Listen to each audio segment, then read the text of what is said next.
this slide and the next couple of slides is really talking about where you are. So we're talking about stage 2. What type of investor are you? We've identified the obstacle, right? What type of investor are you? So I would say, and obviously this is just based on my analysis and common sense. If you don't have time, you have lots of money, you have some knowledge, and you have some experience or not that much experience, then you easily fall into passive investor. You don't have time. You can't do the work that is required to then become a full-time investor, or even an investor that is doing it on the side. You are really a passive investor because you don't have enough time to dedicate to understand the intricacies of property investing. So you will have the knowledge. You can develop the knowledge because when you're at work or after work, you can develop the knowledge, understanding, but you're going to need somebody who has time that you partner with. Okay, so because you need somebody who's on the streets, who's going to check out the properties. You can't do that while you're at work in a meeting, right? Unless you're going to be doing it on the weekend. So if you're single, then sure, you can juggle the two. But if you're not single, you still have other commitments, or you have, even if you're single, you have maybe another business or whatever, it then makes it impossible for you to be a full-time property investor. It means you're a passive investor. You need strategies that tailor towards passive investment, at least for that phase of your life, right? Until something changes, and then you can look into other things. So things like crowdfunding, partnering in a joint venture with someone, those type of strategies will work for you as a passive investor because you don't have time and you're partnering with someone who can pound the streets and can get you the deals and then partner with you in whatever capacity. So that's one type of investor. Then the next type of investor is what I call the no money down investor. And the deals that work for no money down, somebody that doesn't have, is time rich, but not enough money, will then be looking for partnering with the passive investor because remember, there's natural synergies there. However, the type of strategies that work here are the agent, JV, or services strategies. These are strategies that don't require too much money to get into. They require a lot of time because it requires a lot of networking. Remember one of the first slides I talked about, I said to earn money from property, you don't have to own the property. You can control the property. These are the type of controlling strategies we're talking about, where either you're controlling it by becoming a managing agent of that property, or you are, and another interesting strategy as well is service accommodation, where you are working as a service accommodation agent. So remember, you don't own the property, you're just matching people with that property. So right now, service accommodation is picking up again, but when we're talking about when it was, really in the boom, you could easily sit in the middle, build up a portfolio of people that needed access to properties that were rented out on a short-term basis, and you'd earn quite a lot. We're talking 6 figures. And interesting, there's a guy I met, so I never made 6 figures just doing it on the side. I could easily achieve 6 figures with rent to rent. So that's a different type of no money down strategy, which doesn't require too much money, but you can get into. But the returns on the investment can be quite staggering, especially if you're going to some of these really aggressive strategies. But note, aggressive strategies means aggressive risk as well, right? So you make a lot of money, and at the time when I got started in service accommodation rent to rent, which my story is very much of how I stumbled on it, just noticing the disparity between a lady I knew who was always calling me up about people that wanted to stay in properties, and because she knew that I was buying and selling. And so when I was trying to sell the properties would be staged for sale. So we would just thought about it and decided to rent it out on a short-term basis. I was quite shocked at the difference in price between the amount to rent it out just to, say, a family who wanted to stay there. This property, I remember, was a 1-bed in Southeast, and it was about $700 a month. But the same property, I was able to earn $150 per night. Do you understand? Because it was close to the station. So for me, it was like, wow. Or even worst case scenario, at £100 a night, it didn't matter. That's still £3,000 coming in. Obviously, you have to discount for voids. It's still nowhere near £700. Do you understand? I would have been getting if I was just renting out to a single family. So the disparity then made sense because the amount was so much more than the rental that you were able to take risks. And that's kind of how that business ran until this year. This is what I was talking about, high risk, high reward. So it's high risk strategy. I always knew it was a high risk strategy because there's always that fear at the back of your mind that if there's 1 month in which I can't fill this property, I have to come out of pocket. But because it was such a, it was just an ongoing business, especially in London, then, that strategy didn't suffer too much until this year when there was a lockdown.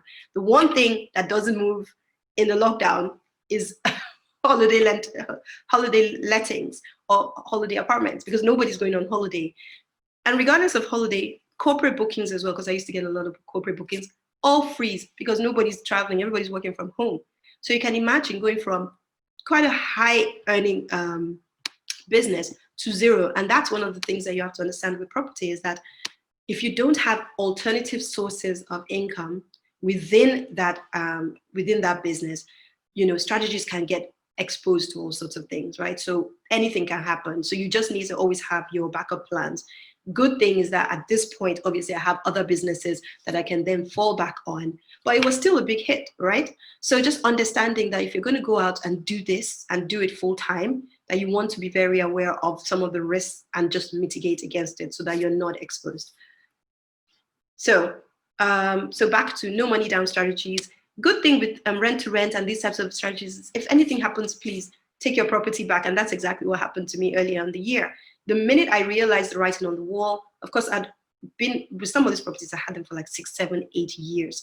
So the conversation was a difficult conversation, but they understood. They were like, look, I said, look, I'm going to give you my 2 months notice because I can't see when this business is going to come back, right? So right now, let's park it for a year. Hopefully, if the properties are still available, I can come back, but I'm going to give you 2 months notice, paid for the next 2 months. And, that was it. So that's one of the things with some of these no money down strategies, that you have really limited risk, but you can earn income from them. Okay. But that's dependent obviously on the agreement that you have with the property owners as well. Now, I don't want to talk because I can just be talking and talking. I just need to move quickly through. So we have the investor side hustle. Now, investor side hustle, if you look at the timing, you can see that time has enough time to focus on work as well as the side hustle business. And this is why I differentiate between the investor side hustle category of property investor versus the passive investor who doesn't have time. This person has time and can do some of the legwork, maybe on the weekends, maybe during lunchtime, and go view the properties, or maybe works from home quite a bit and can dedicate some time towards focusing on building a side business, because eventually the plan is to evolve and quit their full-time job to evolve into their side hustle. So, could have money, but, in a way with being an investor, this side hustle sort of investor, you will have some money to start the investment because you are you're building a side business, isn't it? So whether you decide to start off as a rent to rent, or you want to go into actually buying property, refurbishing them, whatever it is, you will have to have your at least a sizable amount of money to get started as a side hustle. And then, of course, some knowledge, because you are going into a business, so you have to have at least 50% understanding of what it is you're doing, because you're taking risks with quite a lot of money. Now, like I said, with the previous category where we have the no money down, your knowledge, you can build your knowledge as you go along. You will make some financial errors and whatever, but remember, it will be low cost to you because you're not starting with that much. When you're an investor and you're really buying and selling and investing in property, then you better know what you're doing, because you're talking of at the very least 50K. And I don't know about you guys, when I first started, 50,000 was a lot of money. So, mismanaging it or buying the wrong property, or, even losing, we always talk about this thing where if you lose 10% on a 50K, on say 5%, on a 5,000 pound business, that's 500 pounds you live. As you start scaling up, 10% losses, it's just, it's magnifying. So you have to be very clear on what you're doing when you are going into a business, and at least so you have some knowledge of it. And if you don't have, then you want to partner up with people that do. The cost of partnering will be way less than the cost you will find out when you lose. Do you understand? When you lose money in it. Now, so what I've done now is to kind of categorize each of the different strategies you could potentially employ. And so here I'll cover it sort of generally, but I have more in-depth conversation about each of the strategies in more detail. But when we talk about time-based strategies, we're talking, remember I was saying about the type of strategies that you can only do if you have time. If you're a passive investor and you don't have time, then service accommodation. Now, the difference is service accommodation agent, you could sit behind your desk and do it because you don't have to leave your desk, but you will need time to research properties, potentially go view properties before you then match them to clients that could be needing those properties, right? So service accommodation, where we are talking, and most of you will understand that service accommodation is where it's like you have a boutique apartment or a boutique a fully furnished accommodation that people rent on a short-term basis. Anywhere from one night, some people run their property businesses like that, where they have 1 night, 2 night stays, going on to weekly, going on to monthly, usually maxes out around, say, the 4 or 5 months mark.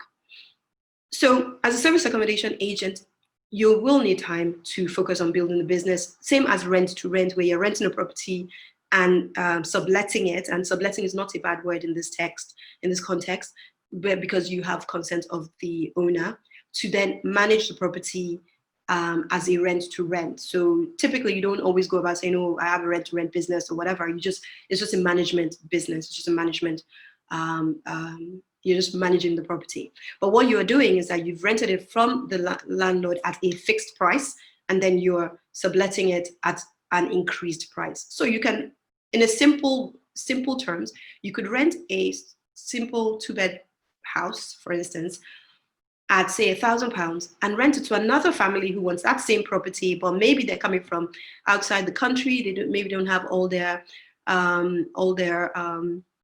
proof of income and all of that sorted out, but maybe through your contact, they are good people. They will keep on top of the rent. So there are some people I know that that's their business. They rent to people who are won't be able to go, say, to the normal letting agents, say the Foxtons or whatever, to get properties, and they mark up that additional risk by adding, say, £200 or £300 to the rent. Now those people are happy to pay the rent because they were never going to be able to get rent from the market anyway. So there's that type of business. So you could run a rent-to-rent like that, where you have it as a guaranteed rent to the landlord and you take the risk. And those types of businesses only work with volume because you have lots of properties. And so if one person stops paying, it doesn't matter because you're going to get rent in, that'll cover another property, right? So you want to scale up very quickly with that kind of model. Now, my model was rent-to-rent with rent-to-service accommodation. So understand that renting, when we say rent-to-rent, there are all these different strategies on the back end of the rent, right? Where we say we sublet to, so sublet to single let, or sublet to service accommodation, or sublet to HMO, right? Where you've taken on the property, but then you can decide what strategy you want to then apply to it. So my strategy was service accommodation on the back end of the renting.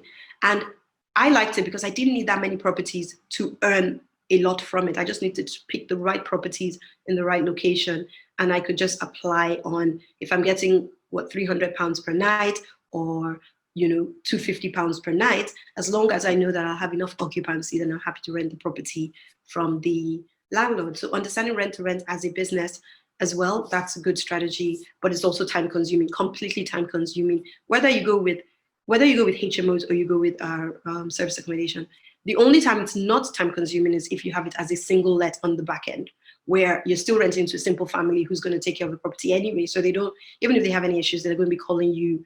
It's not like service accommodation where they're calling you at different times, or you have people checking in at different times. It's very time consuming.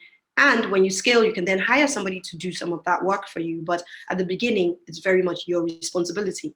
So understanding that these type of strategies will require time. So same as deal sourcing. Deal sourcing is extremely time consuming. No matter what people say, there's no way around it. Deal sourcing, especially when you're trying to find deals that make sense financially, you're going to scour. In fact, I remember somebody saying that they had to scour about 600 deals to find, say, 10 deals that make sense. 600. So I always tell people that I'm mentoring and trying to get on their own property journey to say that, look, if you're not hitting at least 15 properties a week, like literally going through and viewing, and it's going to be you're going to be struggling. You'll be very lucky if you get a property otherwise, because first of all, you have to find the property that makes sense financially. Then you have to find the person who's going to want to give you that property. and then convince the person that you are the person that they should give it to. There's so many hurdles to cross, but it's still a good business once you get, and at the end you find out what works for you, and then you can then thrive in it. But it's going to be quite a bit of, experimenting to get there. And we'll still come to all of that, by the way. And then of course, management, and then flipping. So time consuming, I put flipping on here because even though it's a strategy that requires a lot of money to get into, you still need a lot of time because it's still going to require you investigating, finding, and sourcing the deals. Unless you're going to partner up with the deal sourcer who will find the deals, then you can then do the flip on the, you can then employ the flipping strategy to the property that they found. You still have to manage the builder. You still have to be on top of, the materials that they're going to buy. And just, you have to keep an eye on the business. Otherwise, the cost will just spiral out of control. Still time consuming, but you can always, it depends on the type of work you have. You can decide if it works for you. Then we talk about knowledge-based strategies, where for you to be able to go into, say, joint venture partnerships, you want to make sure that you know what you're doing. Because remember, with joint ventures, you are working with other people's money. Now, I don't know about you, but when I'm working with my own funds, I'm a bit more risk prone. I could try strategies. I can experiment with my own money. But if I'm working with somebody else's funds, then I want to be 100% sure that I know what I'm doing with whatever strategy I'm employing, right? So, and if I don't, then I'm partnering with someone who does, because the worst thing is to take somebody's money. And you'll see, one of the key things when you get to, I think, is the growth stage of your journey, is that integrity is important. You need to be somebody that people trust with their money.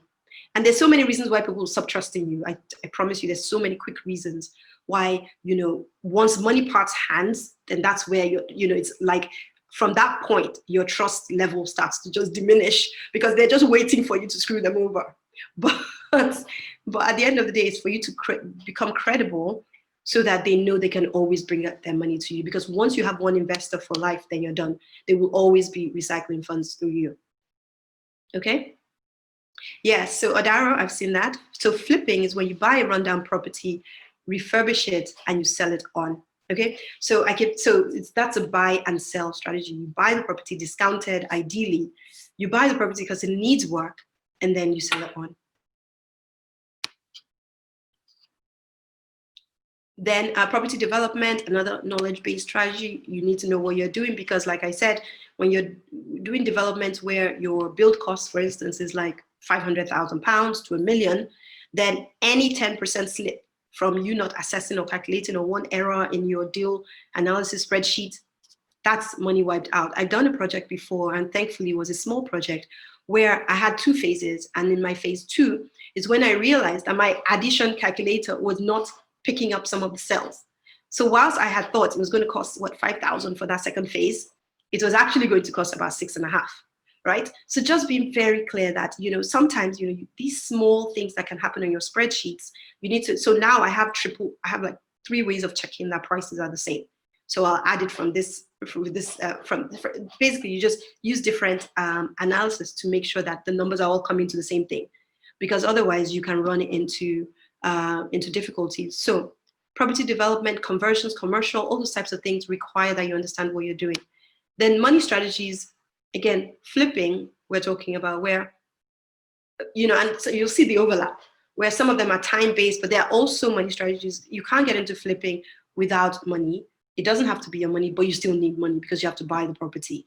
Now, if you decide to buy up north, then will flipping work up north, because you also have to know your areas as well. There's some areas that are good for, say, cash flow. You buy the property, it may never go up in value, but you will make good money on the cash flow. Some other areas, you may not make that much on cash flow from the rental, but they will be appreciated. Those areas are very strong, areas are prone to appreciating steadily. So you'll need to know the areas that you also invest in to make sure that you're not employing the wrong strategy in the wrong area, all right? Or in whichever tent. So with money strategies, again, buy and hold. And of course, my favorite strategy is buy, refurbish, hold. Because once you refurbish, you're adding value.